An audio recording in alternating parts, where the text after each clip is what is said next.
the higher omega-6s and causes oxidation. Mm-hmm. And it's just like, I mean, when it comes down to it, if you make a rule for yourself and Hmm. always choose something that is a whole product and hasn't been processed or chemically modified, you're probably doing the right thing for your body.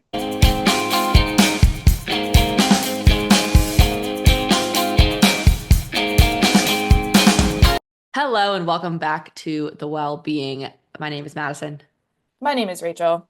and today we are talking about seed oils. Are they really as bad for you as everyone says? This was a hard thing to research, This harder was than sweeteners. this was very hard. Yeah, this is a hot topic. I think in social media, especially maybe the last year, Mm-hmm. maybe Mm-hmm. 6 months, but hot topic, lots of differing opinions out there. Yes. And Maddie and I were texting feverishly about it last night. Yes, we were. I think one thing that's really interesting about it is that when I was researching this, I always go down the Reddit thread also, not to like get actual information, just to Hmm. like see what people are saying. Yeah. And on the Reddit thread, I found one from 2 years ago that's like, I bet in about 2 years, like this is gonna have its time to shine. These are things I think. And the person who was saying something wasn't wrong. Like it exactly matched what the research says today. So maybe they are like secretly a seed oils researcher. I don't know. But I did think that was really interesting when I read it. That is interesting. And when you do research, you do have to go into the research articles. And this is something that Yes. was a whole thing yesterday looking into this. You have to go into the research articles and look at all of the information presented in there, but you also have to look at different sources of information and like what social media is saying, what Mm-hmm. people are saying, what people think about it. Mm-hmm. And yeah, just information because when you're searching for research articles, you also have to know what to search. Yes, which is really hard. Yeah. Like A whole if skill set. if you ask a question, for instance, are seed oils bad for me? You might get completely different Mm-hmm. answers than if you ask a question like, do seed oils release oxidation in my body? Mm-hmm. And I even Googled like, why is canola oil better than olive oil? Which is not true. Mhm. But I had to Google it that way in order to see like what people are saying about it. Yeah, which it is not, we decided. It is not But better for you. But people, if you think about it from certain aspects, like maybe it is, like that's how it mhm, got sold. right. Canola, if you Google what is canola, it's rapeseed oil, which they obviously had to call canola because no one's going to buy that. Yeah, But then if ever. you Google is canola rapeseed or is rapeseed canola, they say no, it's not. And that's because it's a GMO crop between two different types of plants, which was really interesting. Yes. I was It, talking to, yeah, keep going. I was talking about it at dinner last night with my mom and Dee, and we were all sitting around like debating canola. But it's derived from rapeseed cultivars, specifically bred for low acid content. And it stands for Canada oil low acid. Fun fact. I mean, I would rename that oil as well. Yeah, no one's gonna It buy is that. rape with an R, not grape. Yeah, it's Just to be bad. clear. Yeah, it's not the best name for a product, in my Hmm. opinion. Definitely not. It's not even a Um, good name for a seed or a plant, but that's neither here nor there. so Madison and I went on a journey for this, and I'm Hmm. excited to reshare the journey. And I'm literally just pulling up our text messages because it was that is the journey that we're going to go It on today. is. Okay, so let's start with right now in social media, there's a lot of hate on seed oils, right? Like seed Yes, oils are supposed to be really terrible for you. They're in a lot of things. Avoid them at all costs. This is what we're seeing in the social media world. correct. And it's often because they are more processed and contain a high number of omega 6s in in the oil, which you do have to know about omega 6s. This is vital to understand is that we absolutely positively need them in our body. We just need also to have omega 3s, and we tend to eat less foods with omega 3s than omega 6s. And this is at the end of our conversation, but I think it's important to understand before we go into it that epidemiologically and anthropologically, studies at the molecular level, this is a direct quote from a Science Direct article, which we will link below, Indicate that human beings evolved on a diet with a ratio of omega-3s to omega-6s of 1. So it's a 1-to-1 ratio, whereas in Western diets, the ratio is 15 to 1 to 16.7 to 1. A high omega-6 to omega-3 ratio, as found in today's Western diets, promotes the pathogenesis of many diseases, including cardiovascular disease, cancer, osteoporosis, and inflammatory and autoimmune diseases, where increased levels of omega-3 polyunsaturated acids, PUFAs, lower, which is a lower omega-6 to omega-3 ratio, suppresses those effects. Now, the one thing that specifically comes to mind because it is more common than like asthma and epilepsy and something else all combined is migraine. But also because I treat so much of it, is important to understand that just increasing the number of omega-3s you have per week by eating salmon 1 or 2 times or taking an omega-3 supplement actually clinically reduces the number of migraine attacks that a person will have per month. Just because we're eating so many omega-6s that just you don't even have to reduce the amount of omega-6s.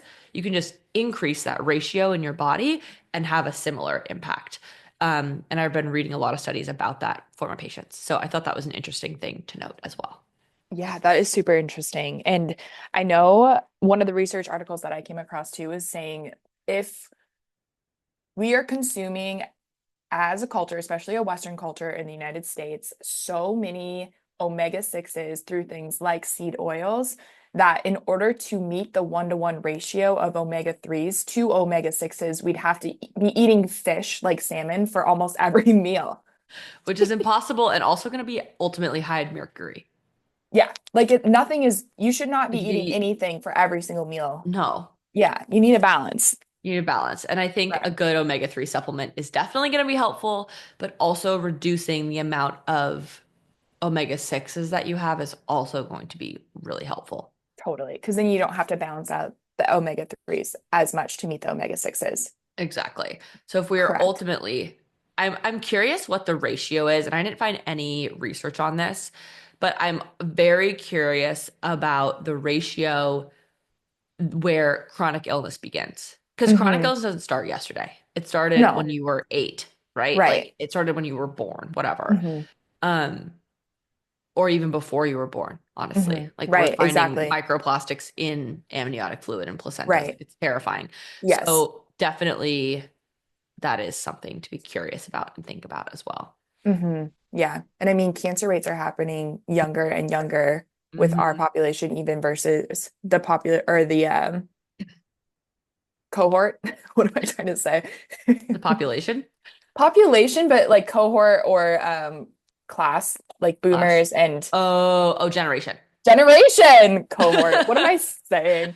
But cancer is happening more and more frequently in younger Hmm. population as generations go on. Hmm. Yeah. Totally. 100%. So yeah, it is just a good thing to think about. And I think so originally seed oils, when they were released, this is what all the research says too, is that they have a good rap because so first of all, they are higher in the good fats, so the unsaturated fats, and lower in the bad fats, so saturated fats. Whereas things like butter and ghee and tallow are higher in the bad quotes, if you're watching on YouTube, quotes, bad saturated fats, and then so and from our research, it shows that people who consume more saturated fats, more and excessive saturated fats, right? Like if you stick in your recommended range, you're probably not at a risk for heart disease, cardiovascular disease, chronic disease, issues like that.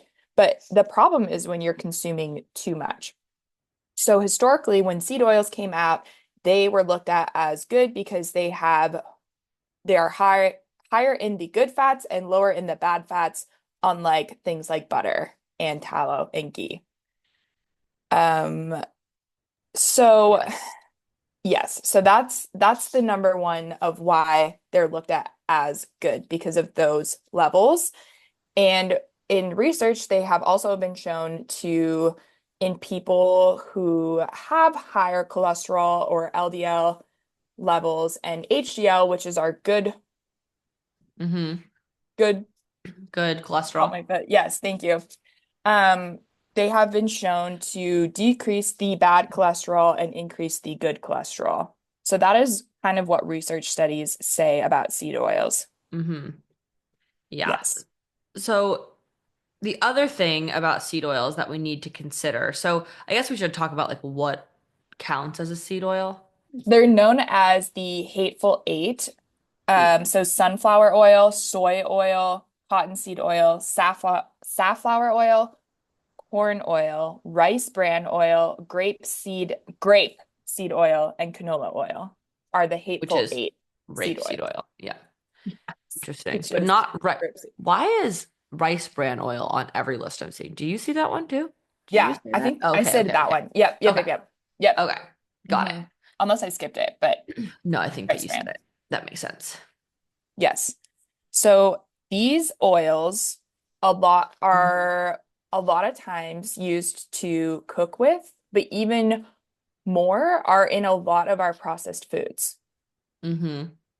So think of things like chips and like maybe popcorn, things that you can buy like that has already been made for you. We all know these things. We all consume these things. Um, that a lot of these things are added for Hmm. flavor reasons. Interesting. Yes. Interesting. So we, as we all know, our intake of processed foods has increased a lot. And even, I mean, I'm not perfect. I love a good bag of popped popcorn and I'm a sucker for Cheez-Its and I try not to buy those things, but sometimes we do.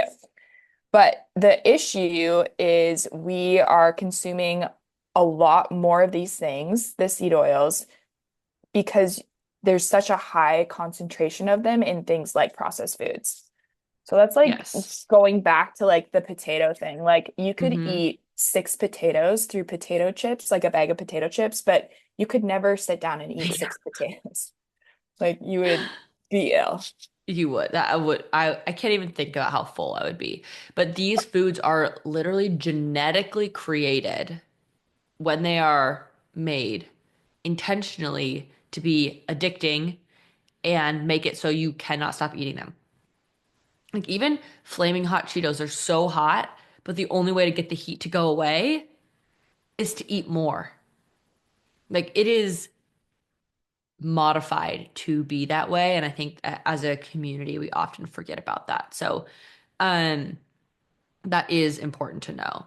That all Definitely. being said, I know it says like ghee and butter are in the bad, quote, fat category, but if I were me and I am me, I would way rather eat butter than canola oil, like any day of the week.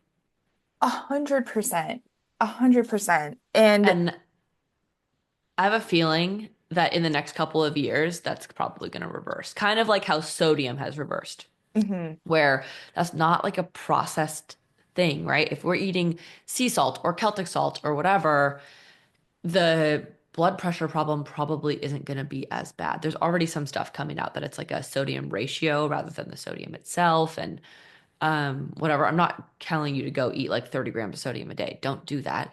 But within the recommended amount, I am going to hypothesize, if it hasn't already happened and we just missed it, that replacing those fats is actually going to be a positive thing when it comes to especially ghee, where people have been using this for literally thousands of years right. and Yeah, like clarifying it. right. Yes. And it's Mhm. a whole product. It's not Exactly. processed and squeezed and who knows all the other things. Heated and like, Yes. yeah, we don't not even going to Chemically talk about, modified. yeah, we're Yeah. not even going to talk about hydrogenated oil, but that is terrifying. We can do another one on hydrogenated oil. Yeah. Yeah. That's just it. That's just like high fructose corn syrup. Stop Shut it eating down. it. Shut Shut it it down. down. Yeah, exactly. So Um, I Go think for the it. other reason that seed oils are looked at as being healthier by research is Hmm. that they have a higher smoke point. So that means when you're when you're cooking something on the stovetop, you can Mhm. heat it to a higher level without it chemically changing its structure, which, for instance, olive oil is a great oil, very Mhm. healthy, it's pure, and it's a great oil to cook with, but Mhm. mostly at lower temperatures because higher temperature cooking with olive oil could be dangerous because it modifies what is released when you cook it above a certain temperature. So that temperature is about 170 to 200 degrees Celsius is what I'm finding, which Mhm. if you're somebody that doesn't know the Celsius system, that Same. is that is about starting at 338 degrees Fahrenheit. So Hot. I had to look that up because I have no idea how hot my pan gets when I'm cooking things on the stove. I don't either. And for reference, low heat, if you have the dial on low heat, it's around 200 to 300 degrees. Medium is around 300 to 400, and then high is Uh-huh. 400 to 600. So if you're Okay. cooking something in the low to medium range, then you should be pretty safe with olive oil. But if you're cooking something in that higher moderate to high heat range, then it's going to start changing the olive oil a little bit, Mhm. where it is degrading some of the beneficial polyphenols that are in it, Mhm. which are important for the oil's antioxidant properties. And it's, like I said, it's more pronounced at higher temperatures and will lose more of its nutritional quality. And then also can form harmful compounds like triacylglycerol polymers. Interesting.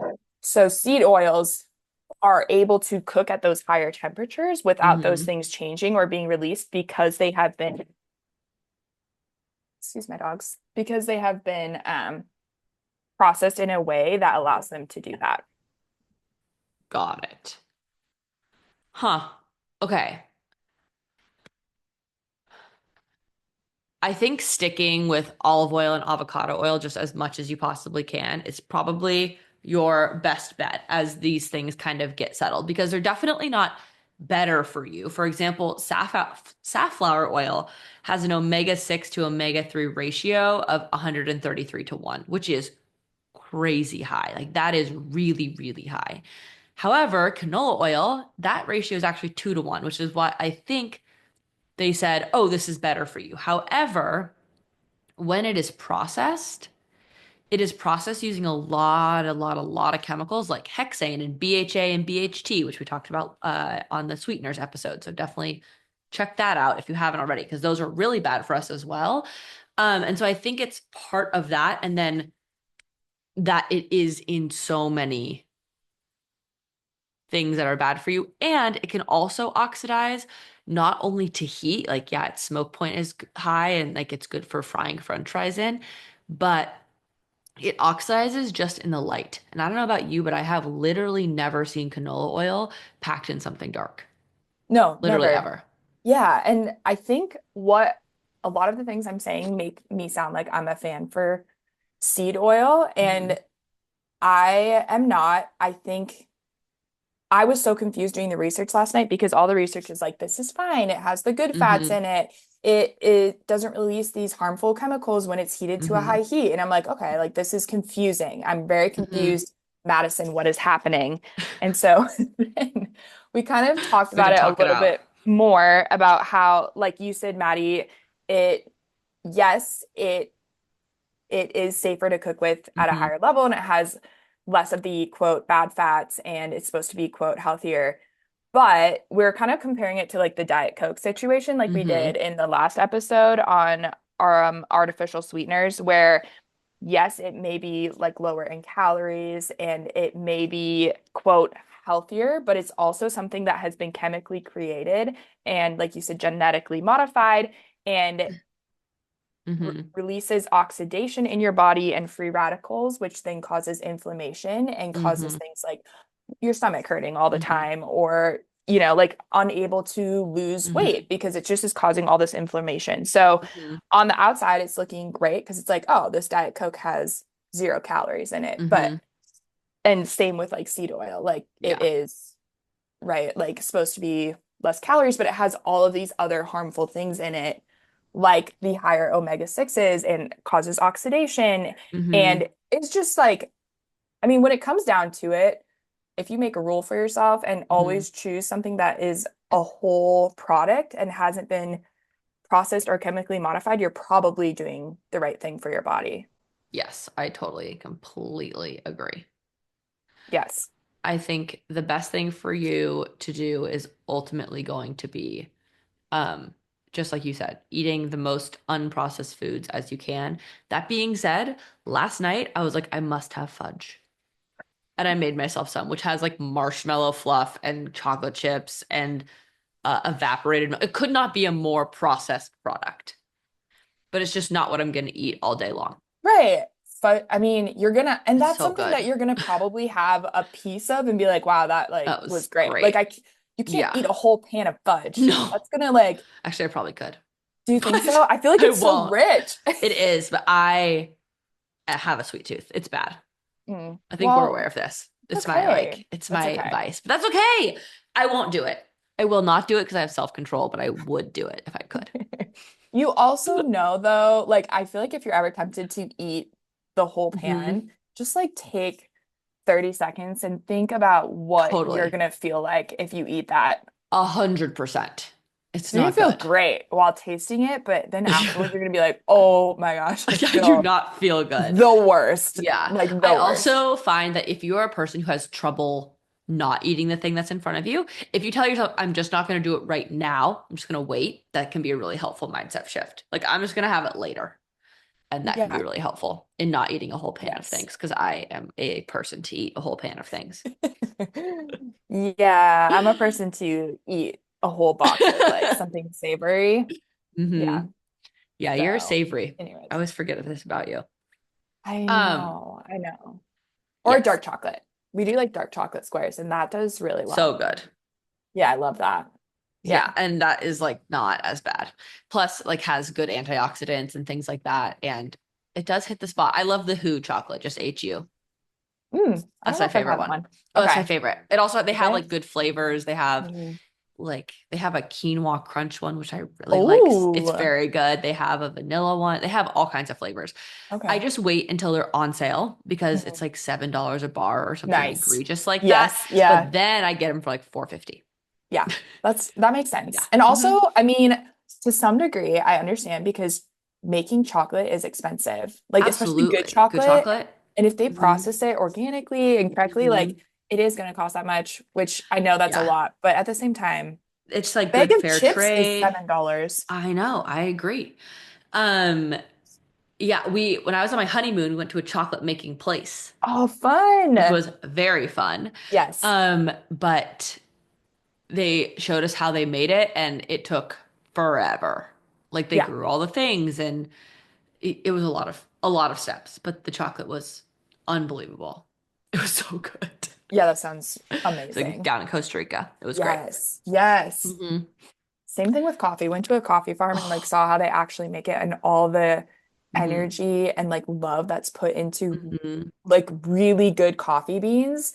And Oh I will yeah. always, every time I like go to a coffee shop and a bag of Hmm. coffee is 15 to $20, I'm like, that's worth it because the It amount of is. energy and love and organic Yes. processes that go into making this versus like Hmm. something that's like even like $10 a bag of Yeah. coffee that's $10.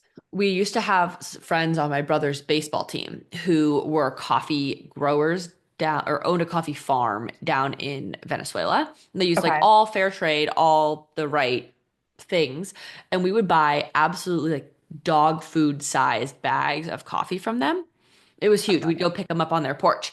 And one time we asked them, like, what's the difference between this and like a bean at Starbucks or Pete's or something like that? Like, we really don't know. You can taste the difference, but what is the actual difference? They put all the beans in a pool and they separate from like heaviest to lightest. And I think the lightest ones are on the top and are the worst ones or something, or the other way. I can't remember. But whichever ones are the worst goes to Starbucks and Pete's. Whichever ones are in the in the middle go to like higher quality brands. And it kind of goes up the ladder until they get to like the very last layer. And at the very last layer, they save for their friends and family. Nice. They're like, The we gold. only eat this. I Yeah. love that. Yep. And by the time coffee is roasted and gets to your house, it is usually um bad. like oxidized, bad, It's moldy, the gone whole nine bad. yards. Yeah, If yeah. you want better quality, I tried this coffee the other day. It was unreal. They sent me a bag for free for my other Instagram account. It's called Danger Coffee, I think. I And feel like I've heard of it. honestly, it was mold free. And if you eat mold, it shouldn't actually be a problem. So there's that. But they make sure they have like a totally mold free situation. And it tasted different. It was really good. Anyway, we are so off topic, but it was really good. 10 out of 10. We are, but at the same time, I love talking Mhm. about coffee. And I have a really good friend that owned a fourth wave coffee shop in Mhm. Madison, and he knows every single thing there is to know about coffee, and he's amazing. So if we ever want him That's on, so he fun. he knows all Yes. the organic things. Like he used Oh, to, let's definitely talk to him. yeah, he's the best, and he's the best speaker in the Oh, world. cool. So yeah, well, his name Let's is do it. Todd. Yeah. We love Todd. Anyways, Okay. okay. Let's get back. Should we just talk about like a quick summary Mm-hmm. of Yes. what we've learned and how we're going to apply Mm-hmm. it in the kitchen? Yes. Okay. So here is what I and Maddie, I think, are going to start Mm-hmm. doing is Mm-hmm. continue using olive oil, but I'm going to Mm-hmm. stop using it to cook with at higher heats. So if I'm doing like Mm-hmm. low to medium heat, that is great for the olive oil. But higher heats, I'm going to switch to something else that properties do not change when it's heated high. And those things are avocado oil, ghee, tallow. And tallow. Yes, I agree with that entirely. And then I think the other thing that you can do in order to counteract this, because we live in a world where there's going to be no such thing as just not eating processed foods. It's just not going to happen probably, unless you Mhm. are like a raw vegan, which even Yeah. then, like Oreos are vegan, guys. But they're not raw, I guess. Anyways, That's a full-time um, job right there, though. that is a Like trying to full-time eat. job. Yeah. Yeah. And getting enough nutrients and things. Anyway, Right. we're like even Greek yogurt is processed, and that's like one of the healthier foods on this planet. So it's something to consider. So for me personally, I'm going to continue, and you should start if you don't, supplementing my omega 3s because we do need omega 6s. You have to get them from somewhere. They're not bad to have. They help reinforce the linings of your cells and things like that. They are an important fat. But that being said, omega 3s are absolutely necessary as well. And we kind of want to help keep that ratio 1 to 1. Because having a higher ratio of 6's to 3's, again, kind of are associated with greater risk of all cause cancer, cardiovascular diseases, things like that. So I'm going to continue supplementing. My favorite supplement for omega 3's personally that I take every day is Live Momentous. It is, I personally do have a relationship with them. Um, but I've taken many omegas at this point, and those are my favorite ones. Um, and I harass them to have a relationship with me, not the other way around, because I like them so much. So there's that. I take about 1,800 milligrams a day, and then I eat a decent amount of like avocado and salmon and fish and things like that as well. So increase your omega 3s, which will help you with your ratio, which is ultimately what we are trying to do here. Just improve the ratio rather than cut out a whole food group. To know how much to take a day, Maddie, is that partially, do you come up with that number through your blood test that you do? I think that you could do it through blood work. I'm not sure I've gotten I think this time I got my omegas tested, but normally I don't. But that could be a really good one. You could do it that way. But they also find 2,000 milligrams a day is preventative for Alzheimer's.